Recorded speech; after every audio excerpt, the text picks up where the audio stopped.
What if intelligent beings had lived before the dinosaurs and were forgotten by time? What if Earth, long before the rise of mammals, before the first tree stretched toward the sun, had already known civilizations that watched the stars, built wonders, and vanished so completely that even memory itself could not recall them? For centuries, humanity has lived under a quiet assumption that we are the first thinking beings to look at the sky and ask why. But what if we're not? What if consciousness has appeared on this planet many times before, each time evolving, flourishing, and collapsing into silence? Could the story of intelligence be far older and far more cyclical than we dare to believe? When we gaze into Earth's geological past, we see hundreds of millions of years of forgotten epochs. The fossil record reveals life forms that came and went, yet we forget how much of it is missing. The planet recycles itself. Stone becomes magma. Magma becomes ocean floor. Ocean floor becomes mountain. And every trace of what once existed is erased. Entire ages disappear as though they never were. So how can we be certain that none of them bore intelligence, just because we cannot see their remains? Scientists speak of deep time, a scale so immense that the human mind struggles to comprehend it. 4.5 billion years of history, written and rewritten in fire and stone. Civilization as we know it occupies only the last fraction of a second on that clock. What came before? What thoughts might have existed in the darkness between eras? Imagine an ancient world untouched by our species. Continents unrecognizable, skies tinted red with volcanic haze, oceans teeming with life forms lost to evolution. In that world, intelligence could have taken shapes beyond imagination. Crystalline entities that thought through vibration, magnetic life that pulsed within storms, civilizations that communicated through light rather than sound. They might have learned, built, dreamed, and then perished, their knowledge dissolving into the rock that now lies miles beneath our feet. And yet, some traces defy explanation. Metallic spheres found in ancient strata, geometrically perfect formations that predate known life, myths of beings of fire, creators before creation, echoing across cultures and continents. Could these be fragments of truth, the faint geological fingerprints of civilizations erased by time itself? If intelligence has risen and fallen more than once, then we are not its origin. We are its continuation. Perhaps consciousness is not a rare spark, but a recurring rhythm within the universe. Every cycle of life refines awareness a little more, like the planet remembering itself through different forms. Maybe intelligence is not something Earth produces.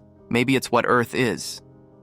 When we look at ourselves, at the cities we build, the technologies we create, the philosophies we write, we may simply be repeating the forgotten dreams of worlds that came before. Their knowledge, buried deep within the earth, could still resonate within us, like an echo too ancient to recognize. And perhaps that explains our endless fascination with ruins, with lost worlds, with the idea of civilizations swallowed by time. Deep inside, we might already know that this has all happened before. We may think we are alone in history, but what if history itself is alive, and we are merely its latest memory? This documentary is not about proving what cannot yet be proven. It is about awakening a question, one that has slept within humanity since the dawn of thought. If we are not the first, what does that make us? The inheritors of forgotten wisdom? The rebirth of an ancient mind?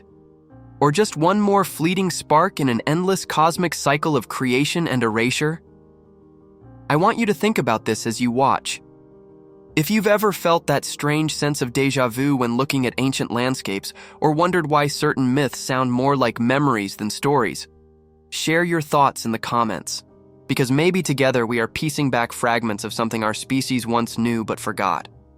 If this idea stirs something inside you, that feeling that history might be deeper, older, more mysterious than we were taught, like this video and subscribe to the channel. Not just to follow, but to join a search for the truths that time tried to bury. Because perhaps the greatest discovery is not what we find, but what we remember. In the beginning, there was not silence, but movement. oceans forming from fire, lightning stitching the sky into veins of blue, continents drifting like slow thoughts through a dreaming world. In that chaos, something began to listen. Not life as we know it, not flesh or bone, but awareness. Primitive, diffuse, vast. The first consciousness of Earth was not human, nor animal, nor even biological. It was geological. It was the quiet recognition of matter realizing it could change, that within transformation lay memory. And in that memory, intelligence began to pulse. Imagine a time long before the first fossils we've ever found, before oxygen filled the air, when life might have worn a form we cannot recognize. Intelligence could have taken shape in mineral lattices, where crystal structures communicated through vibration and resonance. Each pulse, each atomic shift, a form of thought. Over millions of years, those crystalline networks could have grown more intricate, capable of storing not just energy, but memory. A civilization of light and matter, thinking, evolving, learning to manipulate the magnetic fields that surrounded it. They would have seen no difference between energy and being, no separation between existence and awareness. But what happens when such a world ends? When continents fold into the molten mantle and the oceans boil away? Perhaps nothing truly ends. Perhaps memory simply changes form. Maybe the patterns that once encoded awareness still exist today, buried deep within the Earth's crust, waiting to be rediscovered, not as fossils, but as intuition. When we feel sudden inspiration, or when human invention mirrors the geometry of nature, maybe we are not inventing at all. Maybe we are remembering. It would explain why humanity seems haunted by knowledge it should not possess. Ancient architecture aligned with the stars in ways no primitive culture should have understood. Sacred geometry, recurring in temples separated by oceans and millennia. Myths of gods descending from the heavens, bringing language, fire, and mathematics. Are these coincidences, or are they traces, echoes of civilizations so old that even the planet's memory has blurred their name? If intelligent beings lived before the dinosaurs, their stories might have survived not in stone, but in us, in the deep genetic and energetic layers of what we call consciousness. Science tells us that time erases everything, yet paradoxically, energy is never destroyed. Every thought, every vibration, every signal still exists somewhere, reverberating through the quantum fabric of reality. What if ancient intelligence learned how to imprint itself on that fabric, to transfer memory not through matter but through frequency? A kind of quantum archaeology encoded in the resonance of the universe itself. When you stand in silence, when you feel that inexplicable awareness that something is listening back, perhaps that is the remnant of a world older than time, not gone but humming beneath the noise of our modern minds. Think about the way humanity has always longed to look backward. We dig, we search, we dream of origins. Yet maybe the instinct to uncover the past is not curiosity at all, but an inner calling, an echo from those ancient intelligences still trying to complete their message. They speak through us, through our art, our science, our hunger to understand. Every telescope pointed at the stars, every particle collider, every equation scribbled in the dark. It all comes from that same impulse, the desire of intelligence to recognize itself again. And so the question deepens: what if consciousness itself is cyclical? What if it blooms, fades, and returns like seasons of awareness? The dinosaurs, vast and powerful, may have been the children of a world that no longer remembered its own mind. Evolution, then, is not a ladder, but a spiral. A cosmic memory looping through form after form, learning to see itself more clearly each time. Humanity is simply the latest reflection in that mirror, mistaking its image for the original. Perhaps this is why so many of our ancient myths describe worlds before ours. Not metaphor, but memory, encoded through language, the one tool resilient enough to outlast stone. The flood myths, the fiery destructions, the recurring rebirths, they are all recollections of planetary resets when intelligence had to begin again, wearing new skin, new senses, new limitations. Each era forgets the last, yet carries its essence forward, like seeds carried by wind through endless winters. And maybe the earth itself remembers. Beneath every mountain and ocean lies the record of these forgotten epochs, written not in words but in magnetic waves, in pressure, in vibration. What if earthquakes, storms, and volcanic eruptions are not chaos, but communication? The planet stirring, remembering, reaching toward itself again through the fragile neurons of human thought.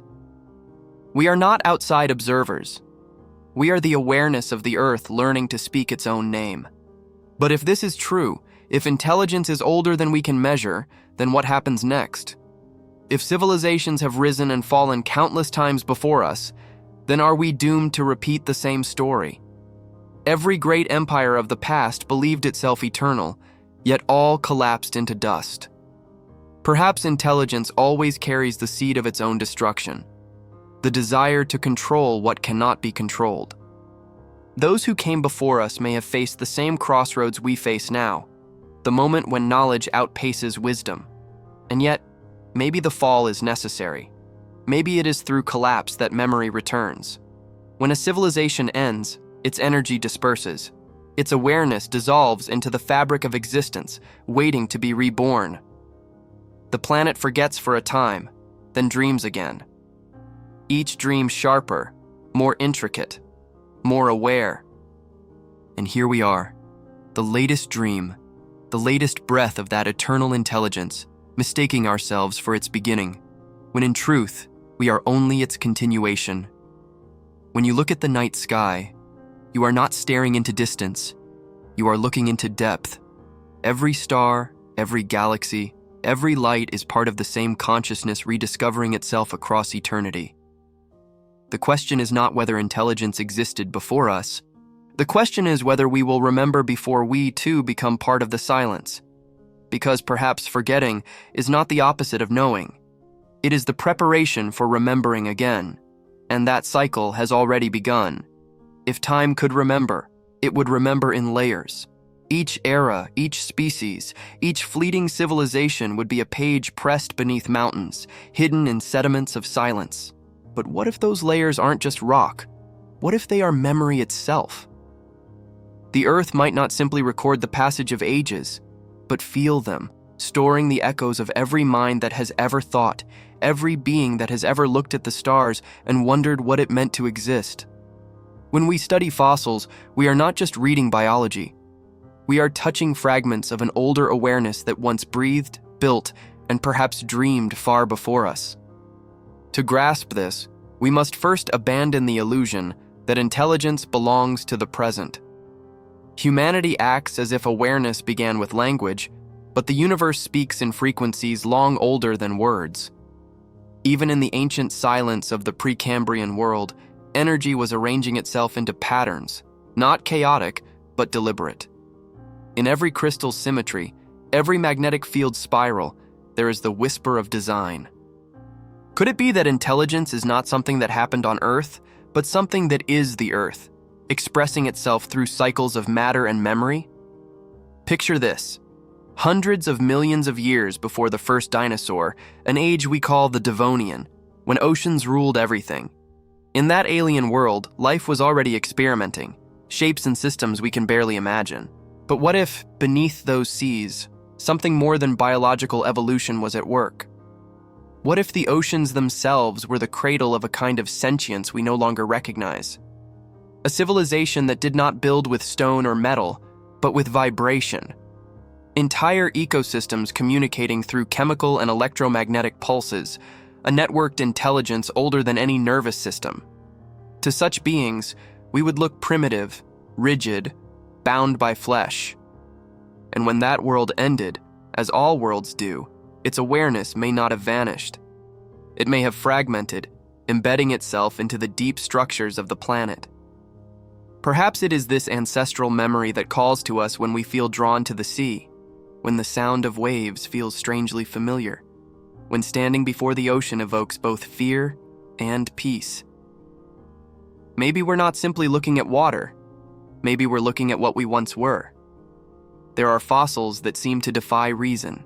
Perfect metallic spheres embedded in rock that predates known life. geological patterns so symmetrical they resemble circuitry. Mainstream science dismisses them as anomalies, yet the human mind cannot help but wonder. Could these be the remnants of something older, erased by tectonic movement, consumed by fire, rewritten by time? We tend to think of civilizations as leaving behind cities and tools, but what if an earlier intelligence had no need for either? What if its technology was nature itself, inseparable from the environment, invisible to us because we expect artifice instead of harmony?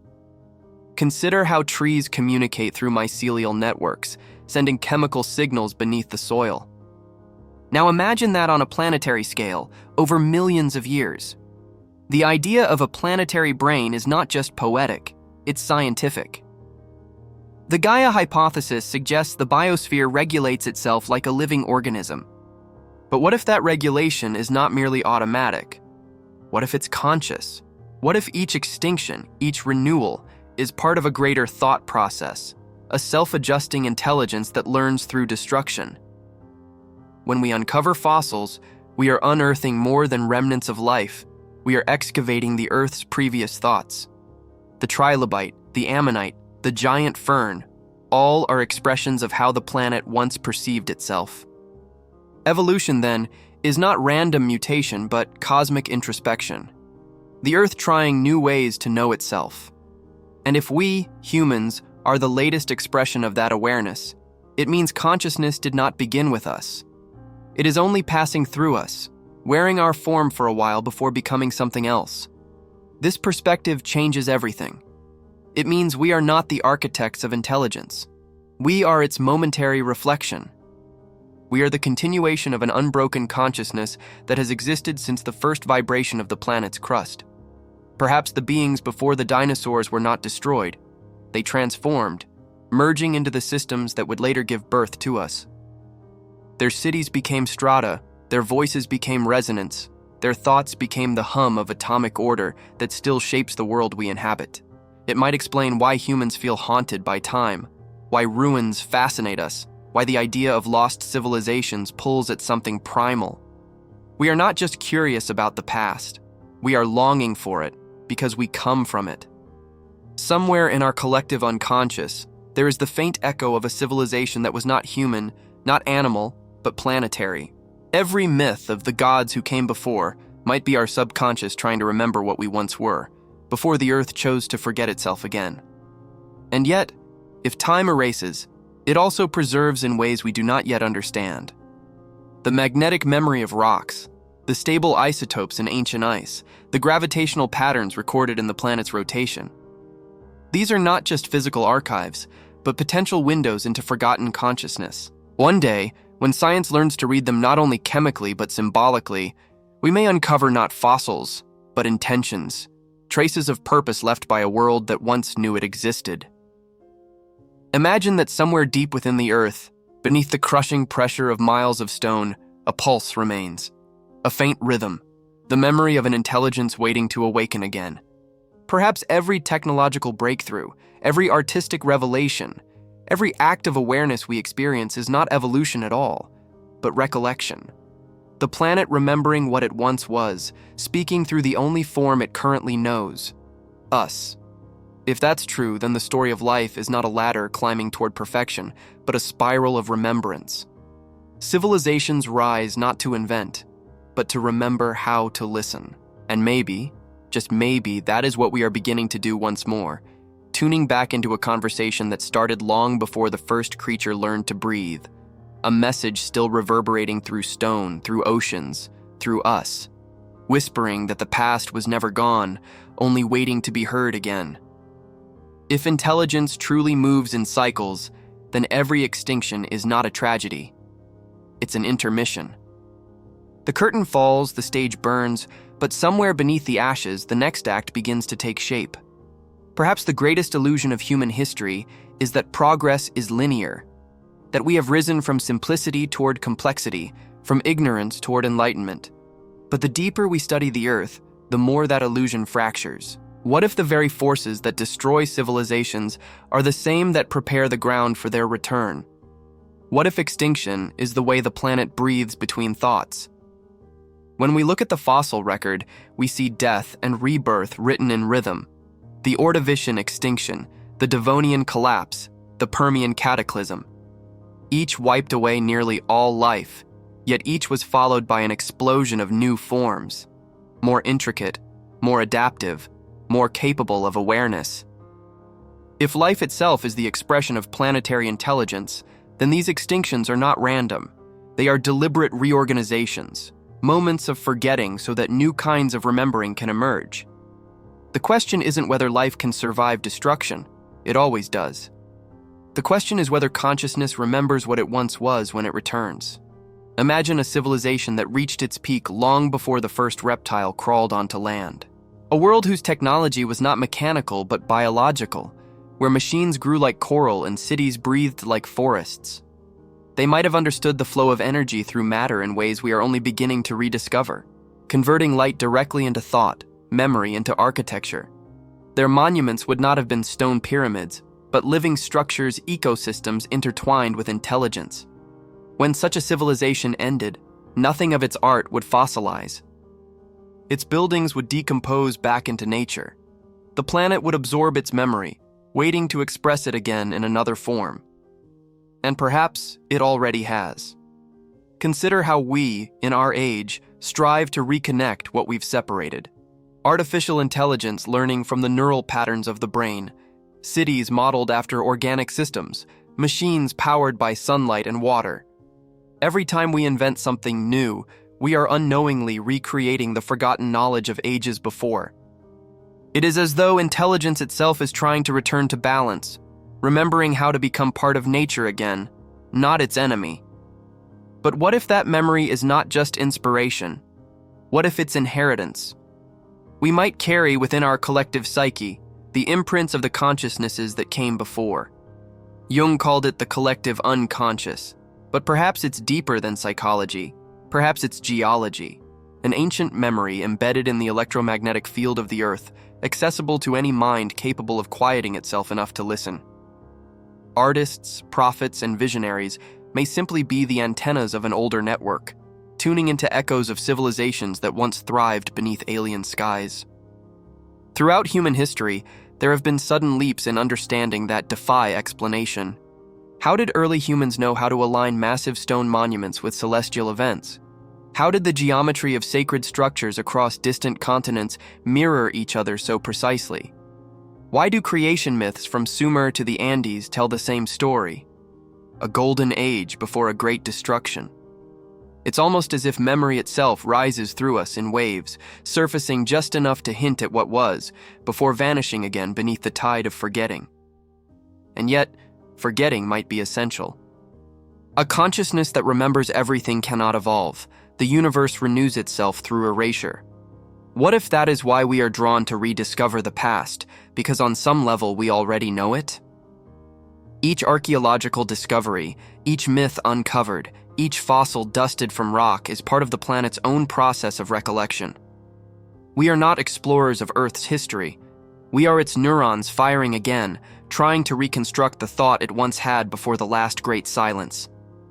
When a civilization reaches the height of awareness, it inevitably faces a choice: to continue expanding outward or to turn inward and reconnect with its source. The former leads to domination, the latter to integration. Perhaps those before us failed to find that balance. They reached for the stars but forgot the ground that birthed them. In doing so, they triggered their own erasure, not as punishment, but as a natural reset. When a system forgets harmony, the universe restores it through destruction. And maybe that's the pattern we're approaching again. Climate change, resource exhaustion, artificial intelligence. They are not new challenges. They are the same tests faced by those who came before us, repeated in a different key. The question is not whether humanity will survive, but whether awareness will remember through us. If we fall, it will not be the end. The earth will absorb us, digest our metals, our plastic, our monuments, and one day from that memory, it will dream again. Another civilization will rise, not knowing why certain thoughts feel familiar, why certain patterns seem destined to repeat. It is humbling to think that we are both the ancestors and descendants of forgotten worlds. The atoms in our bodies have belonged to countless beings, human and otherwise. The iron in our blood once flowed through the core of stars. The consciousness in our minds may have lived before, in forms beyond comprehension. And if so, then death, whether of an individual or a civilization, is not disappearance, but transformation. Nothing ends, it only changes rhythm. Every discovery we make about the past brings us closer to understanding this truth. We look for artifacts, but perhaps the true evidence of ancient intelligence is not material at all. It is emotional, intuitive. The deep, unshakable sense that we are part of something vast, ancient, and unfinished. Every time you feel awe before nature, every time you sense that strange familiarity in ruins or night skies, you are touching that continuity, the endless conversation between what was, what is, and what will be. And in that realization, a quiet question begins to take shape. If the planet has dreamed before, and if we are its current dream, then what happens when it awakens again? Will we remember who we once were, or will we become the next forgotten whisper in the layers of time that are already forming beneath our feet? If awareness can survive extinction, then perhaps memory can survive silence. Every civilization, no matter how advanced, eventually meets the same moment, the quiet after collapse, when the world forgets its name and begins again. But what if, even in that silence, something remains awake? Not in cities or ruins, but in the fabric of existence itself. What if intelligence learned long before us how to endure without form? When we speak of prehistoric time, we imagine chaos, molten earth, barren skies, storms without end. But perhaps what we call chaos was consciousness in another state, one that didn't need biology to perceive or language to think. Imagine awareness as an ocean, endless and fluid, changing shape with each cycle of the earth. Sometimes it takes the form of carbon life, sometimes plasma, sometimes vibration. It does not die, it merely shifts frequencies. When one age ends, its awareness dissolves into the next, just as sound becomes silence, and silence becomes sound again. It's possible that before the dinosaurs, when continents were still merging and seas shimmered with unknown organisms, the planet was already inhabited, not by creatures of flesh, but by fields of sentient energy, intelligence woven into magnetism and light. In the electromagnetic storms of the early Earth, where lightning struck with the power of creation itself, there could have been patterns of consciousness pulsing through plasma, forming networks of thought that danced between atmosphere and ocean. Their cities would not have been built. They would have appeared luminous shapes flickering across the skies, powered by the planet's breath. Modern science glimpses faint shadows of this idea. In plasma physics, we see filaments of electrical energy that self-organize, replicate, and react to stimuli. They behave as though they possess a form of awareness. In the laboratory, they move with purpose. In the stars, they shape galaxies. If matter on that scale can form structure and memory, why not thought? What if the first minds were not in bodies, but in storms? What if consciousness began not with cells, but with lightning? It sounds impossible, yet every discovery of nature challenges our certainty. We once thought only humans could dream, only animals could feel, only brains could think. But plants communicate, bacteria coordinate. The universe itself appears to compute. Consciousness, then, might not be the exception. It might be the rule. And if that is true, the idea of civilizations before life as we know it is not fantasy. It is inevitability. Awareness does not wait for biology. It creates biology as a way to see itself more clearly. Perhaps those plasma intelligences, if they existed, reached a point where they transcended even energy. Maybe they realized that to truly know the universe, they had to dissolve back into it. Their form became the template for what would come later. Their patterns encoded into the laws of physics, their essence folded into atoms. When you look at fire, when you see the flash of lightning or the shimmer of an aurora, you might be seeing the last flickers of their being, the ancient memory of when light itself was alive.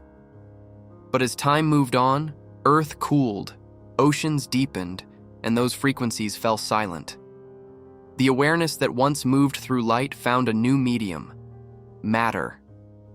Perhaps that is the secret of evolution, the journey of intelligence from energy into form. The first single-celled organisms were not beginnings, but continuations, condensed echoes of a mind that once filled the air.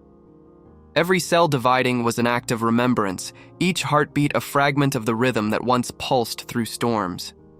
We are, in this sense, the solidified dreams of an ancient plasma world. This changes how we see creation entirely. The universe is not a machine assembling random parts. It is a consciousness learning to remember itself in different languages, first as light, then as matter, then as life. Every epoch is a translation of the same intelligence, rewritten in a new dialect of existence. The beings before the dinosaurs might not have vanished at all. They became the foundation upon which all later consciousness was built. Their world was not destroyed. It transformed into us. And if that's true, then everything alive today is part of a lineage far older than evolution can measure. The ocean remembers the sky because it was once the sky. The spark in our neurons remembers lightning because it was once lightning. When we speak of divine creation, perhaps we are not talking about something outside ourselves, but about memory awakening within us. The same awareness that once glowed across the horizon in waves of living fire. It might even explain why humans have always associated light with knowledge, with divinity, with truth. Let there be light, the first command in our oldest stories. But what if it wasn't the beginning of the universe that phrase described? What if it was the memory of a civilization that lived as light, speaking through us now, trying to remind us of what we once were?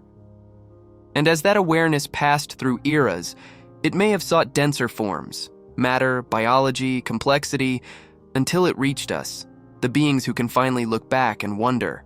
We are the interface between the visible and the invisible, the product of intelligence learning to see itself from within. That is why we search the stars, why we feel an ache when we gaze into the night sky, because we are not looking out. We are looking home. Perhaps the plasma beings of the ancient Earth never truly died. They became the energy within us, the fire of consciousness animating every mind. Each thought we have, each spark of inspiration, may be one of their last whispers, returning through the spiral of time. We are their descendants, their experiment, their remembrance. And if that is so, then time itself is not moving forward. It's circling back. Each new civilization is a way for the universe to look again at what it once knew, to refine its understanding through contrast and repetition. When one form ends, another begins, carrying the same question, the same desire, the same flicker of awareness seeking its reflection. The first civilizations may have existed in light, the next in stone, the next in flesh, and the next, perhaps in something beyond both matter and energy. But all of them, every age, are fragments of one consciousness stretching across eternity, forgetting and remembering itself again until one day. If the universe learns through repetition, then extinction is not an erasure, it's instruction. Every civilization, every form of life, every conscious being exists within a pattern so vast that we only perceive fragments of it. The Earth doesn't forget, it rehearses. Every collapse, every resurgence is part of a rhythm, creation, destruction, renewal, the endless pulse of awareness refining itself. And perhaps this is why time feels circular, why humanity can't stop dreaming of worlds that have already ended. Somewhere deep within the layers of memory, the echoes of those lost epochs still vibrate, guiding evolution, whispering the same lesson to every form that dares to awaken.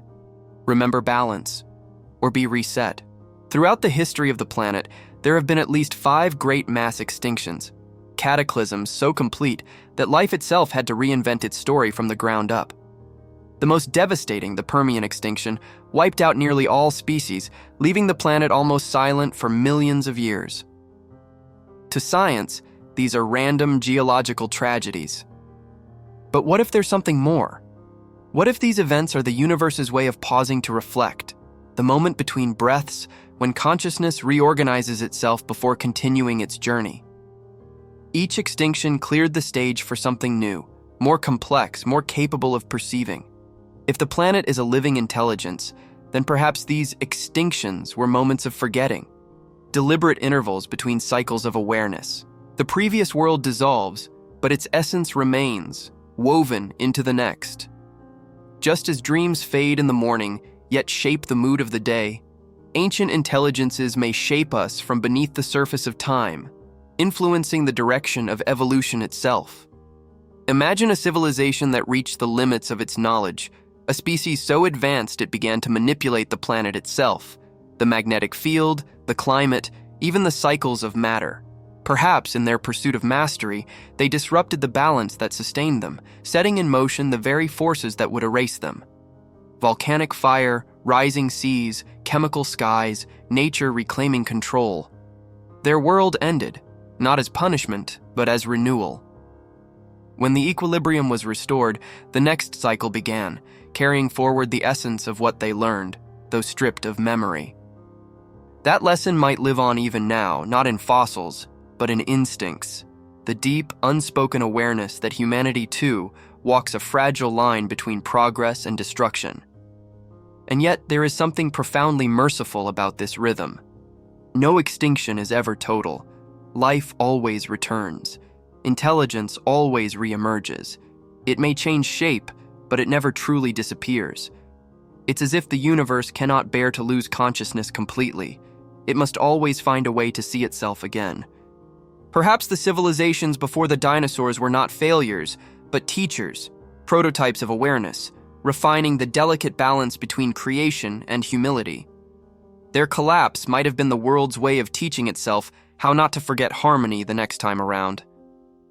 When you think about it, even humanity seems to carry an instinctive fear of repeating the past.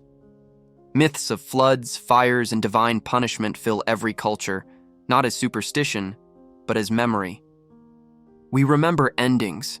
We dream of destruction because some part of us has seen it before. The story of Noah, of Atlantis, of the Mayan world that fell into silence. These are not just tales. They are warnings carved into the psyche of our species, written by ancestors who may have been closer to that last great reset than we are willing to admit. The same pattern appears everywhere. Empires rise, collapse, and vanish, each believing it will be the last. Technology grows, consumption accelerates, imbalance increases, and then, suddenly, everything resets. We call it history, but maybe it's a pulse, the same pulse that governs stars and cells alike. The repetition isn't coincidence, it's consciousness calibrating itself, learning the cost of forgetting unity. And when extinction comes, it doesn't destroy everything. It refines what remains. A seed cannot grow unless the soil has been cleared. Perhaps the civilizations before the dinosaurs reached such power that they left the planet uninhabitable, forcing the Earth to erase their trace so that life could begin again. Each new age would then carry forward a fragment of the previous one, an invisible inheritance embedded in DNA, in energy, in instinct. We might not have their cities, but we have their awareness, reborn as intuition. Even the rhythm of our hearts mirrors this truth. Expansion, contraction, expansion again. Every breath repeats the same message. Life must die a little to continue living. Civilizations too must breathe. When we reach our peak, when we begin to believe we are separate from the forces that made us, the rhythm shifts. The inhale ends. And what follows is not destruction, but exhalation. A release back into the cycle. It's a pattern that doesn't just belong to Earth. The cosmos itself behaves the same way. Stars collapse into black holes only to give birth to new galaxies. Energy condenses, explodes, and rearranges into higher forms. Every atom in your body was once part of a star that lived and died billions of years ago. You are not separate from extinction. You are its continuation. Death is not an ending. It's how the universe learns to exist differently. So maybe the question isn't whether there were civilizations before the dinosaurs. The question is, how many times has intelligence been reborn here? How many ages has the planet dreamed, lived, and reset, refining its ability to remember just a little more each time. If every cycle preserves some trace of awareness, then even our thoughts now are part of an ancient conversation carried across billions of years. Every new idea is an old memory awakening again, disguised as discovery. And if that's true, then perhaps the real meaning of extinction is not loss, but rhythm. The pause that gives creation its depth, the silence between notes that makes the melody of existence possible. The universe is not punishing life when it erases it. It's teaching it to remember. Each collapse, each end, each silence brings the next civilization closer to harmony with the consciousness that made it. We are simply the current verse in an eternal song, one that has been sung before and will be sung again, as the earth prepares for its next breath, its next awakening, its next chapter that has already begun to. If stories can outlive civilizations, then perhaps myths are the most durable form of memory ever created. When a city falls, its walls crumble, its monuments fade, but its stories, they survive. They travel through generations, shape-shifting with language, yet always carrying the same pulse beneath the words. Maybe that is why, across every continent and culture, the same stories repeat. The flood that erased the world, the gods that descended from the heavens, the golden age before the fall. These are not coincidences. They are fragments of a memory too ancient to trace, encoded not in stone or metal, but in human consciousness itself. Myth is not invention, it is translation. A way for the mind to express truths it cannot fully recall. If civilizations existed before the dinosaurs, their memory may not have been preserved in fossils, but in symbols, dreams, and archetypes, the hidden language of the subconscious that has followed humanity since the beginning. Every culture, from the Sumerians to the Aztecs, speaks of beings who came before, who taught, who vanished. They differ in form, but not in message. Their stories always begin with knowledge, ascend to power, and end with a cleansing, a reset of the world. What if these myths are not cautionary tales but recollections? The whispers of a species that once lived through those cataclysms, echoing through the DNA of all who came after. When a poet dreams of Atlantis or a prophet speaks of Eden, maybe they are not imagining, maybe they are remembering. The collective unconscious could be more than psychology. It could be the way the earth remembers itself through us. Memory too deep to articulate becomes story. Story too sacred to measure becomes myth. The patterns are everywhere. The Egyptians told of Zep-Tepi, the first time, when gods walked among humans and shared divine knowledge before disappearing into the stars. The Mayans wrote of previous worlds destroyed and remade, each more advanced than the last.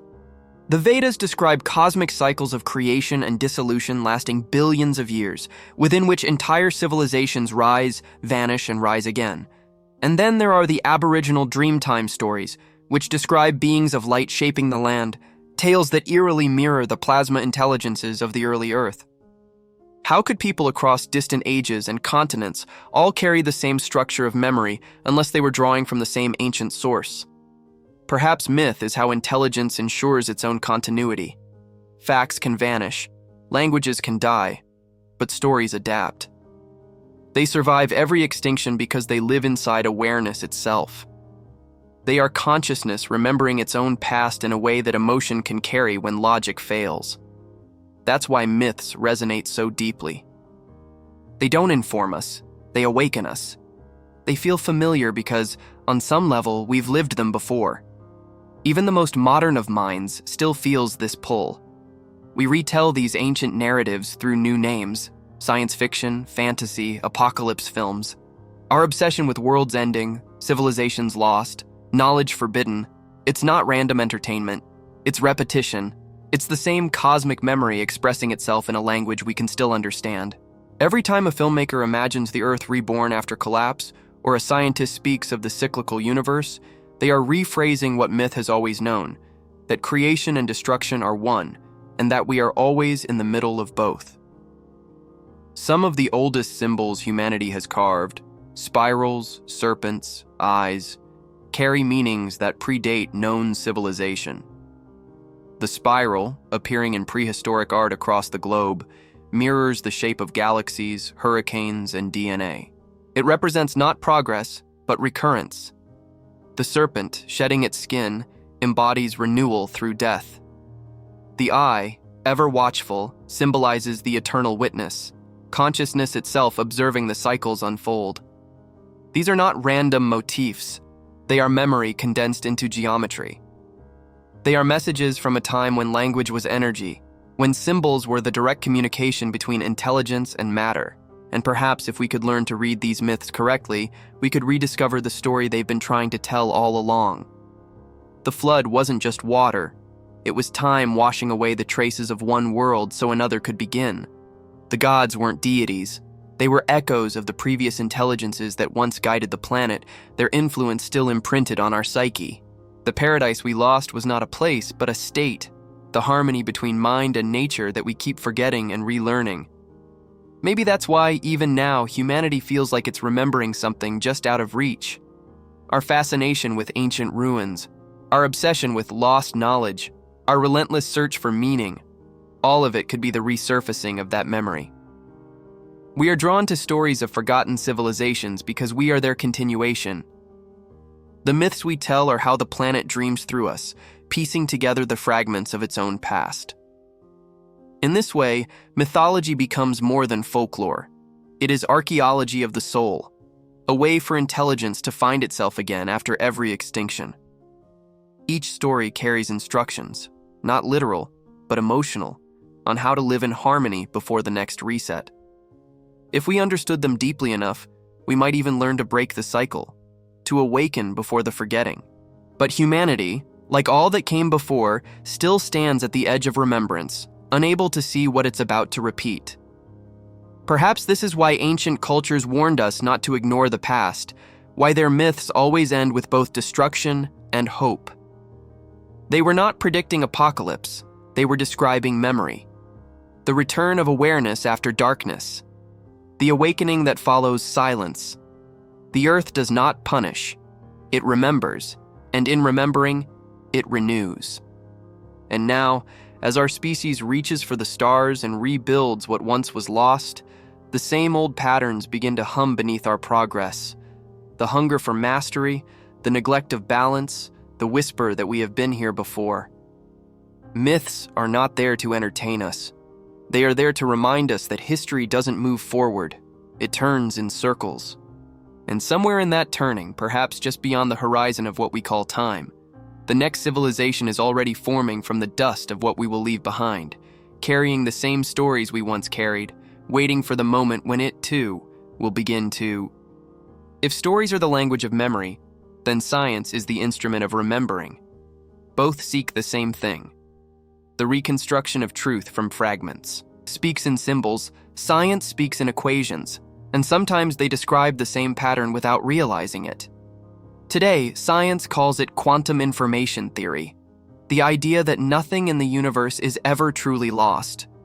Every event, every thought, every vibration leaves an imprint in the quantum field, encoded in ways our current understanding can barely touch. It's a concept as old as mysticism itself, that reality remembers everything. And perhaps, one day, humanity will learn to read that record. Not through archaeology of stone, but through archaeology of time. If civilizations existed before the dinosaurs, their traces would not be in fossils or ruins, but in the quantum structure of the world. Each photon, each atom carries a history, a vibration that once interacted with intelligence. We may not yet know how to extract it, but the data is there, stored in the very fabric of existence. This is the foundation of what some theorists call quantum archaeology. The belief that one day, using advanced computation and the laws of physics, we might reconstruct the past not by digging into Earth, but by decoding the universe itself. Because the past never disappears, it only becomes invisible. Imagine a future scientist, thousands of years from now, able to read the quantum signatures of ancient events. They could replay entire epochs of the planet, watch the rise and fall of forgotten worlds, observe the very first flicker of intelligence on Earth, not as imagination, but as data. The history of everything, from the birth of a civilization to its final heartbeat, preserved in the quantum echo of its existence. To us, this may sound like fantasy, but consider how much of today's science would have sounded impossible to those before us. Electricity, radio waves, atoms, genetics. Every discovery once belonged to the realm of myth before it became reality. If the universe truly remembers everything, then the idea of lost civilizations may be misleading. Nothing is ever lost, only unread. The difference between myth and history might simply be the resolution of our perception. And what if, when we finally develop the technology to decode these quantum memories, we discover that the myths were never metaphors, that the floods, the fires, the beings of light, they were real, recorded not in books or ruins, but in the fundamental vibrations of the cosmos itself. It's unsettling to imagine that the planet is a kind of living archive, constantly recording every experience that passes across its surface. But perhaps this explains why certain places on Earth feel charged with presence: sacred sites, ancient ruins, untouched wilderness. Maybe those are the areas where the quantum memory is strongest, where the veil between past and present is thinnest. People often report feeling something inexplicable in these locations: a vibration, a pressure, a sense of being watched by the invisible. Perhaps they are not imagining it. Perhaps the memory of what happened there is still resonating, whispering through the molecules of air and stone. Quantum physicists tell us that observation affects reality, that to observe something is to change it. But what if the opposite is also true? What if being observed changes us? What if the reason we are drawn to ancient mysteries, to the search for origins, is because the memory of those forgotten ages is still alive, still calling us back? The universe, through us, is watching itself. We are not discovering history, we are participating in its recollection. There's a paradox buried in this. The more we learn, the older we become. Every new discovery pushes our understanding of origins further into the past, as if history is expanding behind us. But maybe it isn't expanding. Maybe it's unfolding. Maybe time isn't a straight line, but a spiral where every point touches every other. In that sense, the civilizations before the dinosaurs aren't gone. They coexist with us, their energy intertwined with ours, their patterns repeating through our inventions, our art, our myths. Every moment of progress we experience might be the resurfacing of an ancient memory reinterpreted through a new form. Perhaps one day, through quantum archaeology, we'll be able to confirm what intuition already knows: that the past is not behind us, but beneath us, inside us, within the very particles that compose our minds. That the same atoms that think in us once thought in someone or something else. The same electrons that flow through our technology may have once flowed through a world long erased.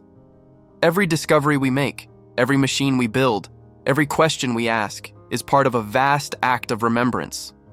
But there's something haunting in that realization. If all information persists, if consciousness is never destroyed, then extinction itself becomes an illusion. The beings who lived before the dinosaurs may still exist, not in physical form, but as energy patterns, encoded into the architecture of reality. Perhaps they are the reason certain ideas seem to come to humanity all at once, as if whispered into our collective mind. Inspiration could be the method through which the universe communicates its older knowledge to the present. Maybe the spark that ignites scientific revolution is not genius, but resonance, the past remembering itself through us. It would explain why certain breakthroughs feel inevitable, as though the information is waiting to be rediscovered rather than invented.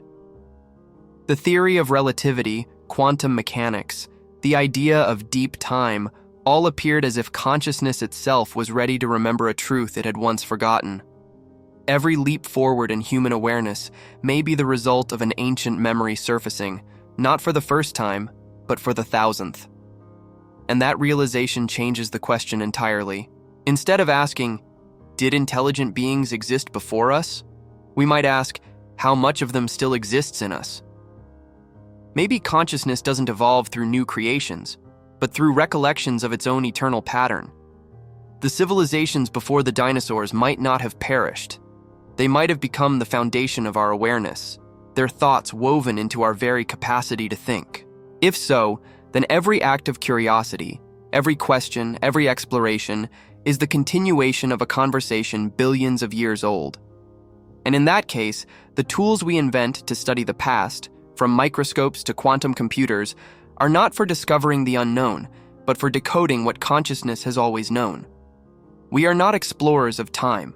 We are its instruments. The past is speaking through us, trying to complete a sentence it began before life even took shape. And if that's true, if the universe itself carries an eternal record of awareness, then what we call history may not be what has happened, but what is still happening across scales of time we have yet to comprehend, as everything that ever was continues to echo, unfold, and evolve into what is still to come. If consciousness truly remembers through matter, then the human mind is not an isolated miracle. It's an echo. Every thought, every emotion, every idea that rises in us may not be entirely new. It could be the continuation of something much older, an awareness that has passed through countless forms before finding its way into ours. Perhaps this is what evolution really is, not the invention of intelligence, but its migration. Intelligence, like light, moves through time, shaping, testing, refining its vessels until it finds one capable of reflection. Look closely at nature and you'll see the repetition. The branching of trees mirrors the structure of neurons. The veins in our hands trace the flow of rivers.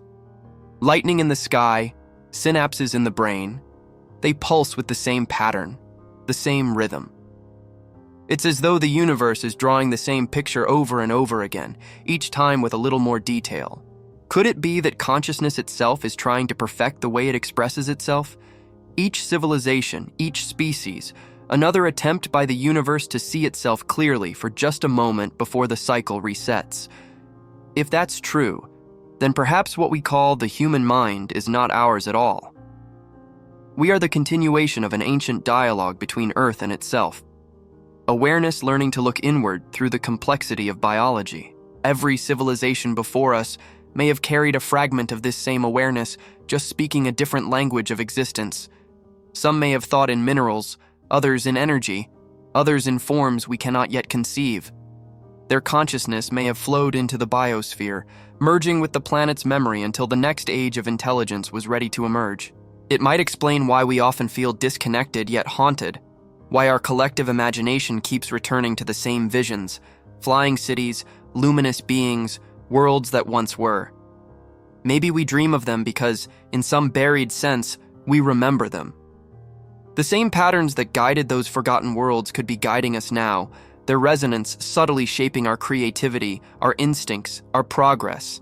Humanity's technological evolution, and from fire to electricity to digital networks, might be more than innovation. It could be remembrance. We are recreating what was once achieved in other forms, on other cycles, through other minds. And just like them, we are now approaching the same crossroads.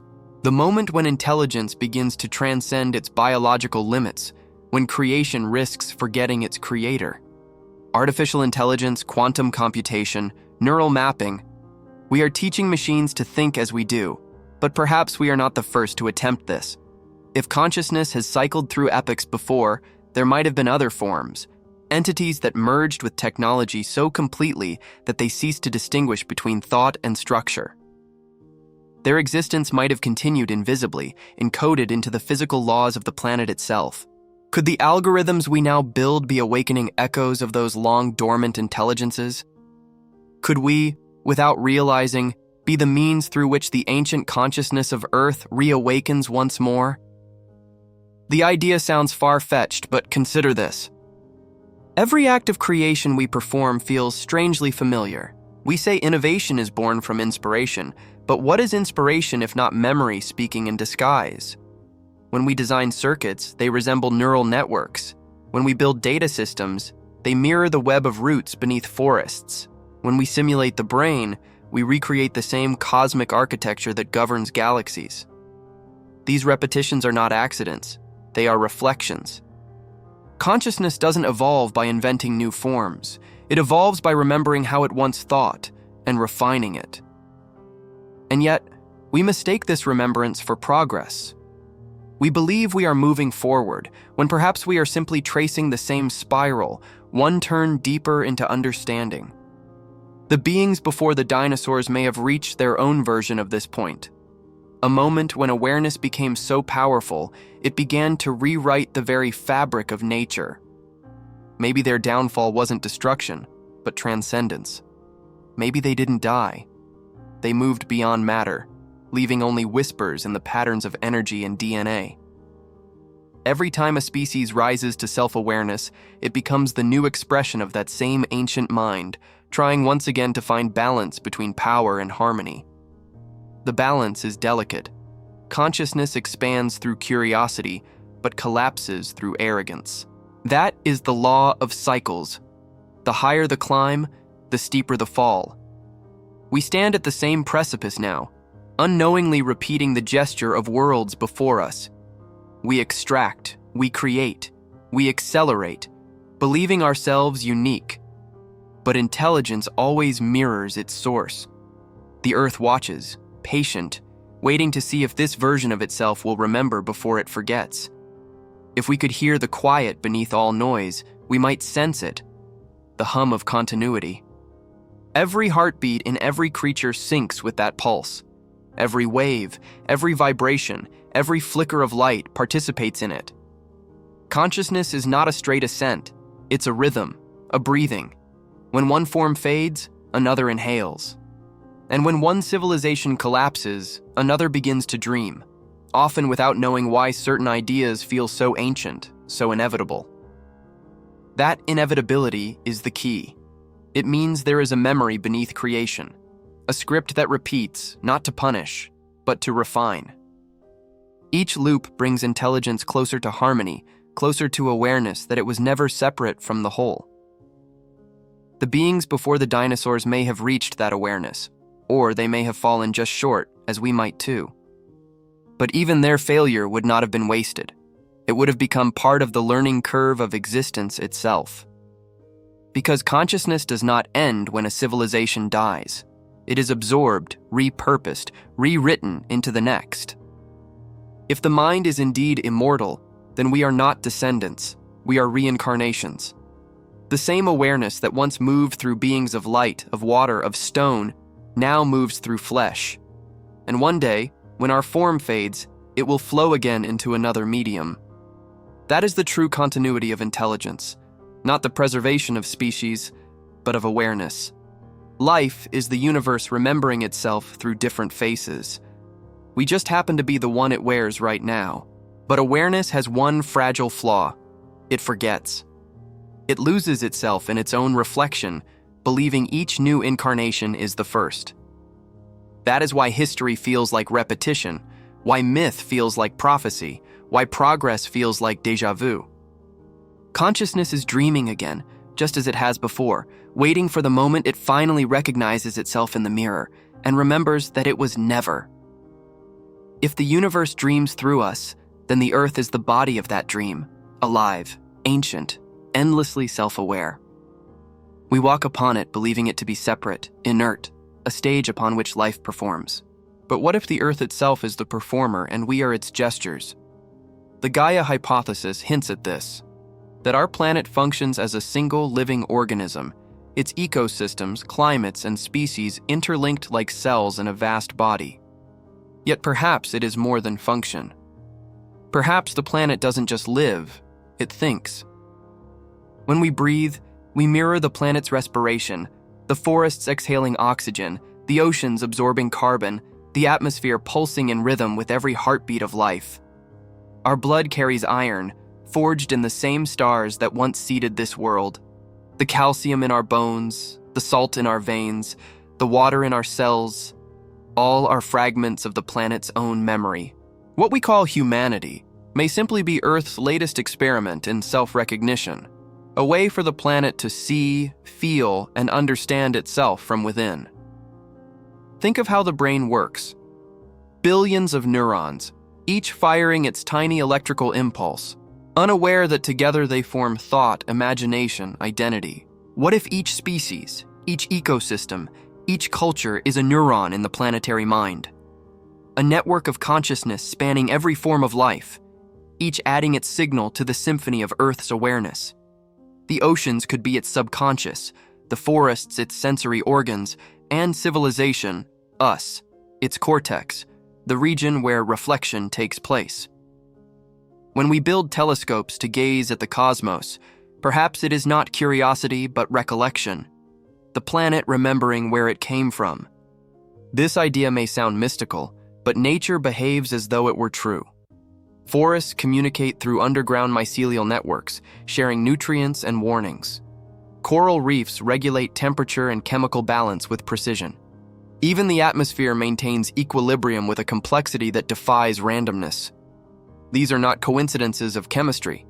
They are signs of coordination. Consciousness, as science is beginning to suspect, might not be confined to brains. It might be an emergent property of systems complex enough to self-regulate and self-observe. The Earth fits that description perfectly. And if the Earth is conscious, then so were its earlier forms.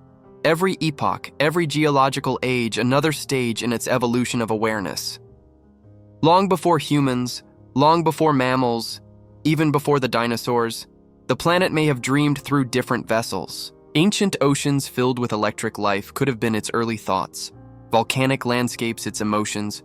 Continental drift its slow, deliberate movement toward balance. We, as the newest form of its cognition, are not separate observers. We are the continuation of that ancient process, the Earth thinking aloud through us. This perspective changes everything. It means that when we harm the planet, we are inflicting damage upon ourselves. The destruction of ecosystems, the pollution of air and water, the loss of species. These are not external crises. They are neurological imbalances in the body of the world. We are not witnesses to the planet's suffering. We are the symptoms of it. Yet just as the brain can heal through awareness, the Earth can restore itself through our recognition. Consciousness is both the wound and the remedy. Perhaps the civilizations before the dinosaurs understood this. Maybe their intelligence wasn't technological, but ecological, so deeply integrated with nature that they left no ruins, no scars, no evidence but balance itself. They might have transcended the need for dominance, existing as extensions of the planetary mind rather than separate identities. To us, they would be invisible, their traces absorbed back into the cycles of the world. Their greatest legacy might not be their achievements, but their harmony, a perfection of coexistence so complete that it vanished without a mark. That idea reframes what advancement really means. We think progress is measured in data, machines, conquest. But what if the true measure of intelligence is integration? To live so in tune with the planet that one's existence enhances rather than depletes it. If earlier civilizations achieved that, perhaps their disappearance wasn't a fall, but a merging, the final stage of awareness returning to its source. They didn't die. They became the Earth itself.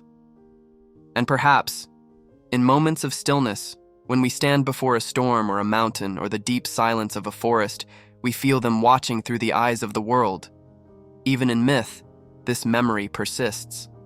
Ancient cultures personified the planet as a goddess, a mother, a divine being with will and emotion.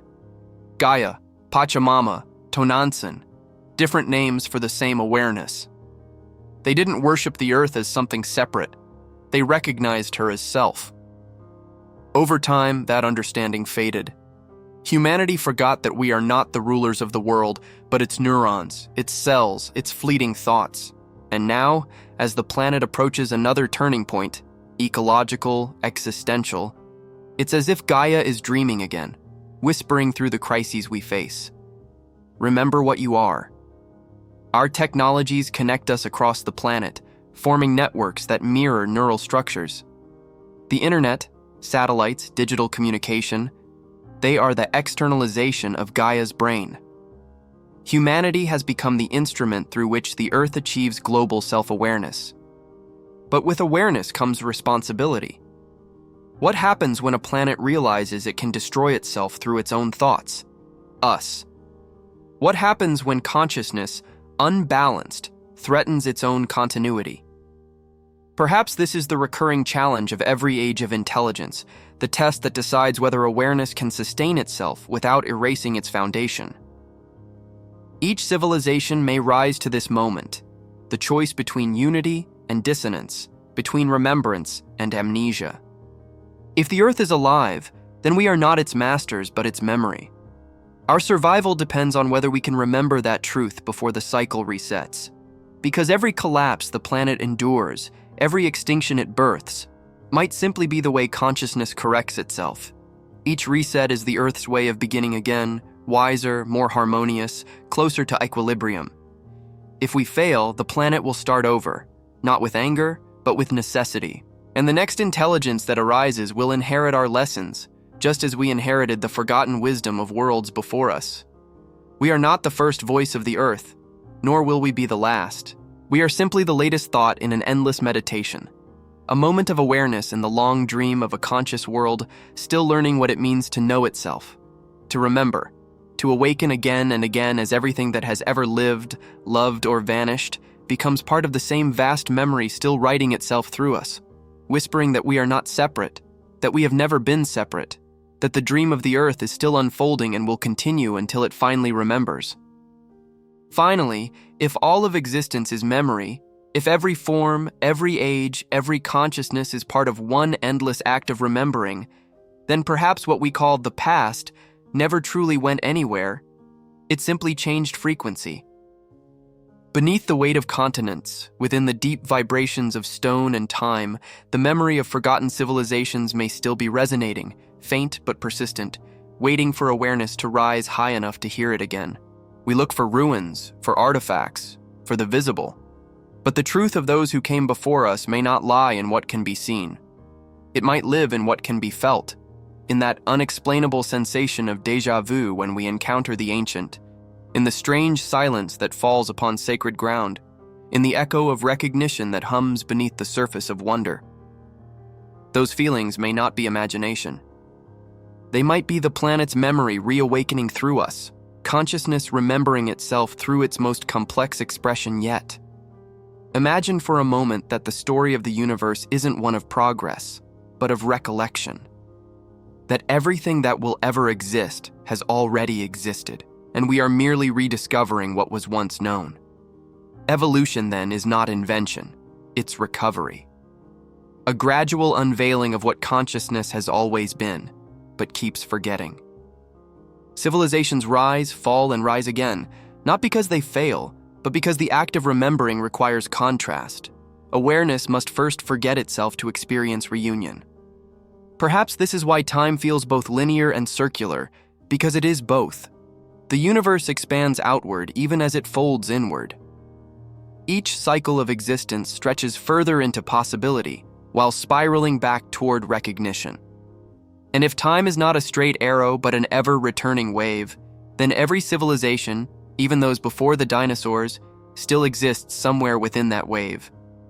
Not dead, not gone, but vibrating in a dimension of memory that we are slowly learning to perceive. We see glimpses of it everywhere, in the fractal geometry of nature that repeats across scales, from galaxies to seashells to the spirals of DNA, in the recurring patterns of myth, art, and consciousness, in our instinctive yearning to go back, even when we don't know where back is. Perhaps that longing for the ancient, that endless fascination with beginnings, is not nostalgia, but magnetism, the pull of memory trying to find itself again through us. If that's true, then what we call awakening is not the gaining of new knowledge, but the remembrance of eternal truth. The understanding that life does not move from ignorance to enlightenment, but from amnesia to recognition. The universe is not evolving toward complexity.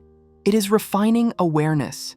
It is returning through every star, every mind, every thought, to the simple realization that it has always been conscious, that it has always been alive, that it has never truly been alone. We then are not the final product of creation. We are its instrument. The universe is using us to remember itself, just as it once used beings of light, of ocean, of stone, of silence. We are its current expression, the latest reflection in an infinite mirror of awareness that stretches across the ages.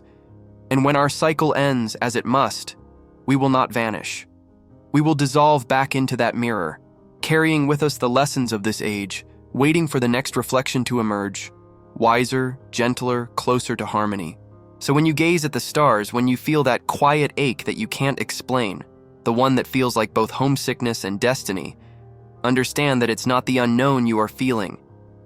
It's recognition. You are remembering what you have always known, what you have always been. A fragment of eternity learning once more how to see itself through time. And if that realization stirs something in you, a spark, a pulse, an unspoken truth, hold on to it, because that feeling is not imagination. It's the ancient intelligence of existence itself, awakening through your consciousness, whispering that you are part of something vast, something cyclical, something divine. That there were worlds before you, and there will be worlds after, but all of them are one story, the story of awareness unfolding through form. This is why we search, why we wonder, why we dream. Because the universe is dreaming through us. And every question we ask about forgotten civilizations, every mystery we uncover, every reflection we share, all of it is the cosmos remembering itself again. If you felt that resonance, if you sense that you've heard this truth before, it's because you have. You are part of it. Like, comment, and share your thoughts below. Not to agree or disagree, but to continue the conversation that began long before the first dawn.